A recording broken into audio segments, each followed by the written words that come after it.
So consistency and relentless pursuit of finding the best technology, the best applications, the cutting edge pieces of technology that's out there, that's what we do to bring it all together to make amazing client events happen through live streaming. This is how we do it in the Lyons Den.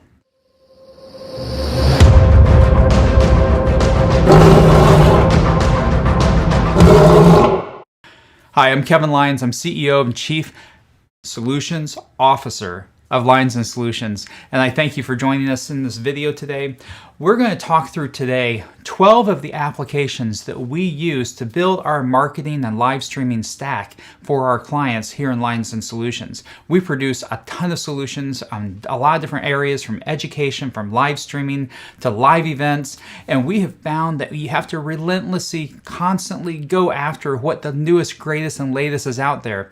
With this whole thing of the pandemic and the whole world shifting to virtual, what we have found is there's been a major shift in innovation of new platforms and apps and constantly coming out, and there's so many different players on the marketplace that just going by the Zooms and the WebExes and the GoToWebinars and the meeting, all the things that are out there from the old pre-pandemic era, if you stick in that space for your live events and your live conferences and your live streams, you're going to get lost in the dust of all of the new innovation that's coming up. So here's just a glance at what we're currently using today, which will probably change tomorrow in the Lyons Den when we start producing our live events. Let's take a look through some of these applications. So first off, we're a big believer in building your own. For our clients, we are very brand specific. We like having white labels. We like having the experience for the end user, whether it's an attendee or whoever it is that's coming to the event. We want them to have the brand continuity between the website, the event site, the Facebook page, and everything else. And the way that we currently do that, and there's a lot of great solutions out there. This is not the solution. The solution is what meets your needs, your budget, your ability, your technology, your time. So for us, we build on WordPress. Now, I'm also an old school Drupal developer as well. I love Drupal. So for all my Drupal peeps out there, no hate here. But for quickly assembling websites, we're using WordPress right now. So that's number one. Number two, Elementor is a game changer on WordPress. Now, just for what it's worth, I'm using my iMac Pro over here through an NDI source coming into my Ecamm live stream, pulling in this website so it doesn't have to sound my iMac Pro. Anyways, Elementor is a game changer. We are actually having much more of our team members being able to do web design because they have now a great stack that they can work with. So if you're using WordPress, you got to pull in Elementor. It's a major game changer. Up next, ThriveCart. One of the things that you have to have is there's a handful of different cart solutions, but you want a solid shopping cart to drive the actual registration process itself. Now, many times you might want to use like Cvent, even though, oh my goodness, don't get me started on Cvent. Love-hate relationship there. Or you can use many other platforms out there for event registration. We like to host everything organically on our own platforms. We own the data, we control the flow, we control what happens to the customer experience and the user interface. So ThriveCart and carts like that, like there's also SamCart is another popular one, or ClickFunnels. I mean, there's all these pieces. It basically allows us to, we send like our Facebook advertising out or our email advertising out, announcing the upcoming event. Then what we do is we actually drop them to a landing page on WordPress, and that landing page, then when they get ready to convert, they jump into ThriveCart. ThriveCart lets you do things like one-click upsells and downsells. You can also come up with different strategies in ThriveCart to do split testing and so forth. Anyways, I'm not going to camp there too long. I might do a video on ThriveCart alone. So ThriveCart, it's basically the checkout cart feature, and it integrates with a couple of other platforms. One is Gravity Forms. Gravity Forms, you would think, how hard is it to create a form on a website? Gravity Forms opens it up to a whole nother level. It integrates with Elementor. It allows us to pass data from our WordPress site to other sites like ThriveCart. Now, ThriveCart integrates directly with WordPress, but we collect a lot of other information, especially for our healthcare clients, like their credentials and licensure and what type of a schooling and background they have. So we want to collect a whole bunch of more metadata for our customer profiles. So we use GravityCart, but then what ties it all together is InfusionSoft. Now it's been rebranded Keep, even though Keep and InfusionSoft are two different platforms within the Keep company, but we use InfusionSoft for most of our client work. InfusionSoft is basically a customer relationship manager, or that database to where everything you need to know and everything you know about your customer lives in that database.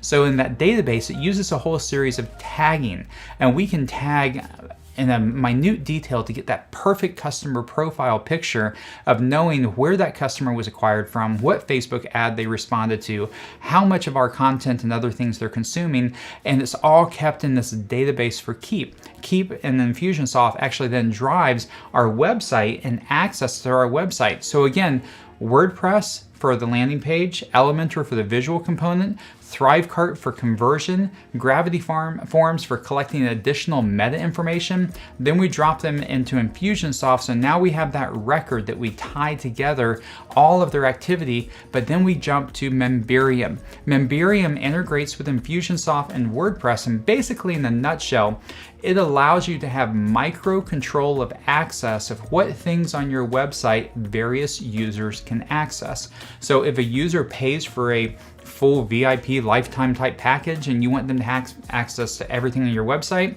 that would be a profile in Memberium that ties in and looks up in InfusionSoft what that content record or that customer record is and what they're tagged with, and the tag was placed there by ThriveCart when they bought the package, right?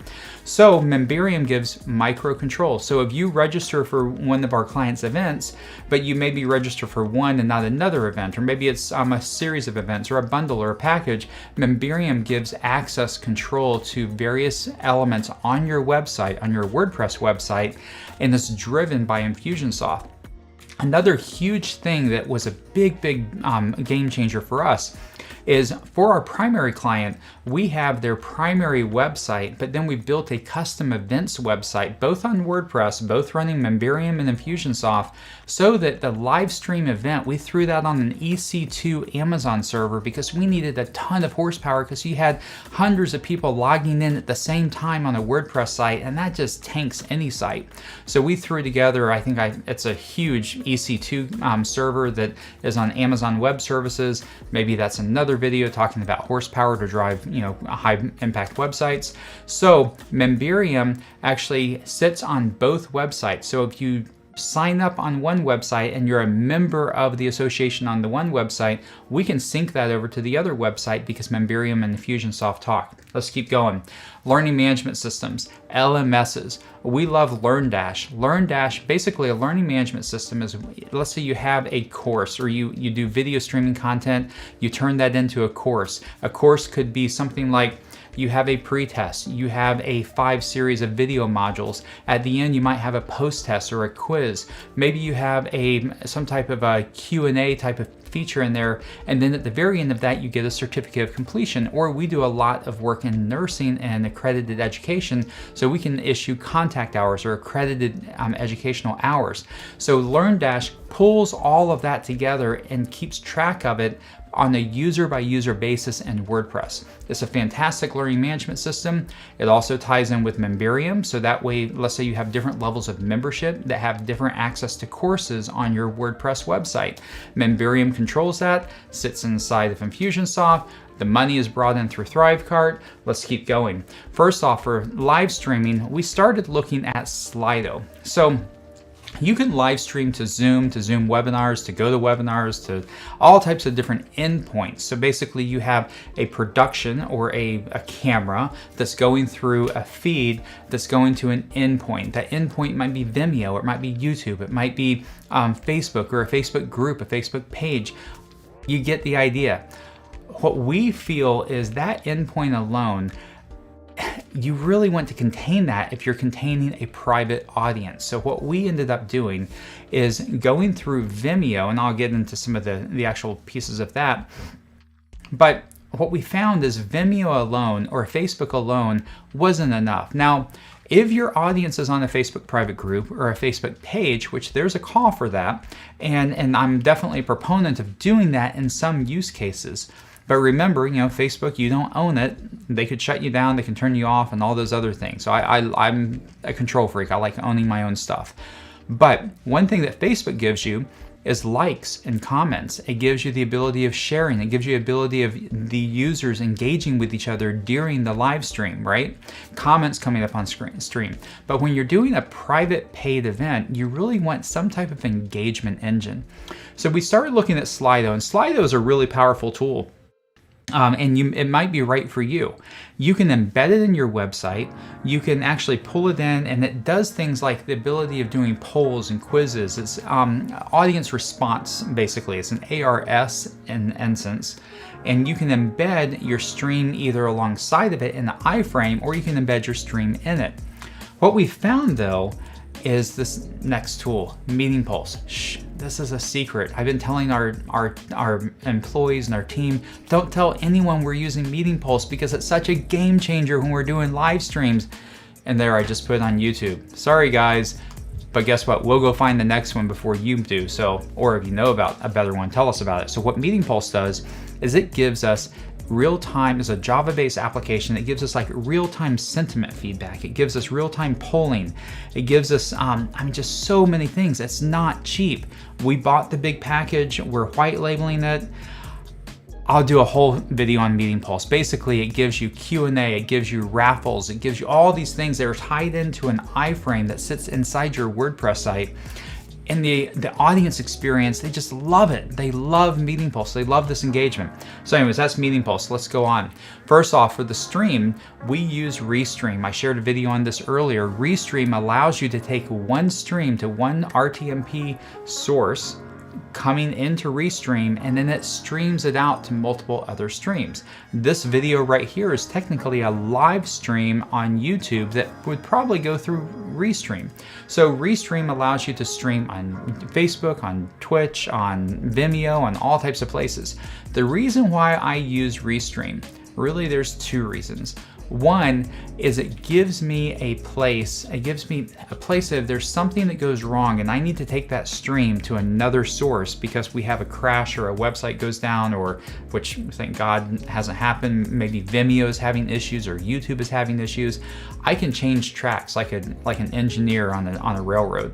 So that's one. The second thing with Restream is when we do some special events, like we may have a cocktail hour before our live conference, or we might have a trivia night before the live conference. Well, I would host that on our website for all of the attendees, but then this is a secret thing that we do is we always set up a Facebook private group that's attached and designed for the attendees to go and join during our live event, so that special things like cocktail hours or social hours or paint a picture, or maybe it's a trivia night or things like that, we host it on our website as well as in that private Facebook group. That allows our attendees to get to know each other. It gives us a captive audience that we can market, we can remarket, resell to those attendees as well. So Restream allows us to stream it to multiple locations at the same time. We use Vimeo for all of our private paid streaming. Some people would say, why don't you just use an unlisted link on YouTube or something like that? Well, here's the big difference. One up. First, on YouTube, if you have a unlisted or a private link and that link is embedded in your WordPress site, in 5 seconds, I can go into a source view, see the embedded icon or the embedded iframe, get the YouTube number, and quickly find that link on YouTube and share it to 1 billion friends. Boom, you just lost all of your proprietary content. Vimeo allows you to block by domain name. So basically, when I embed a Vimeo stream into my RNS website, I can have, or my WordPress website, I can have Vimeo say, I won't play this video on any other domain name except yours.com or whatever your domain name is. That's a huge component for Vimeo. The other thing now, to stream with Vimeo, you have to buy their higher end packages, but with their higher end packages, you also get a backup RTMP failover option. So you can send 2 streams to it. So that way, if something happens with a stream and it's live, things happen, plan for it, things are gonna happen to your live stream, you have another failover point. So we pull Vimeo in, and here is one of the secret sauces of the whole thing. It's what I'm streaming on right now, Ecamm Live. You gotta have Ecamm Live. If you're on the Mac, vMix if you're a PC. It gives us so much capacity, it gives us so much capability, it gives us so many tools that we're constantly over delivering to our clients and to our supporters and to everyone that we'd stream to.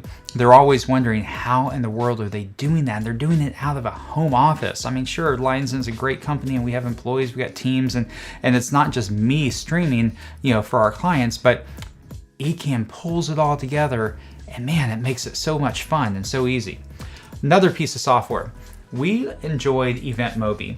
Eventmobi basically is an iOS and Android app platform to where you can actually take your conference and your event and put it into a app. Now we use that to sell sponsorship. So a lot of our clients are in healthcare and they have like pharmaceutical companies. They love buying branded sponsorship of mobile apps and all this other stuff. And it's a great resource to where they can use that app to see the schedule, that they can, look at the, the different speakers and the profiles of that, and Meeting Pulse can actually embed inside Eventmobi. Now, Eventmobi could also be your complete standalone solution because they do have a web solution as well. So you could skip the whole WordPress site thing, but you're still on top of someone else's platform, which is something that we kind of don't like that much. We like having our own database, our own platform, and everything else. So 3 bonus things. When you're streaming, get a stream deck. Just do it. It gives you instant control over scenes inside Ecamm. It's basically if you will, a keypad that has triggered controls that trigger applications or different functions in applications. I'll talk more about Stream Deck in another video. If you're actually doing multi-camera or even single camera streaming, take a look at the A10 Mini Pro. I know we're going like device here, and I was talking anyways. It's a great platform. I'm using it right now. My Canon EOS R with a 24-70 Canon lens is coming through my A10 Mini Pro right into Ecamm Live. Finally, for all your audio needs, you have to get a Rodecaster. It does so much, whether you're podcasting or you're broadcasting, you're streaming. It's a solid platform. So with that, that's a look at our entire streaming stack that we work with. And I hope this is encouraging to you. I hope this is possibly something that you could take and maybe provoke some thoughts with. But tell me what you're using. What do you like that's better than this? I've heard some things even today of people like, oh, I like this app and that app. Well, there's always going to be apps coming out there.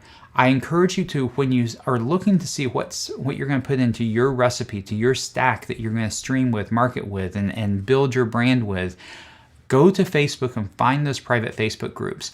Go to Discord. Discord is a big chat server, and find those private groups. Go to Twitter and find those brands and get involved in the communities like I'm involved in the Ecamm Live community, because you will learn so much, and you'll learn so much about the software, and it'll help you determine what you're going to use and not use. So constantly go out there and strive to exceed your clients and your customers' expectations. And I hope this helps you, and I'll be back with more solutions soon.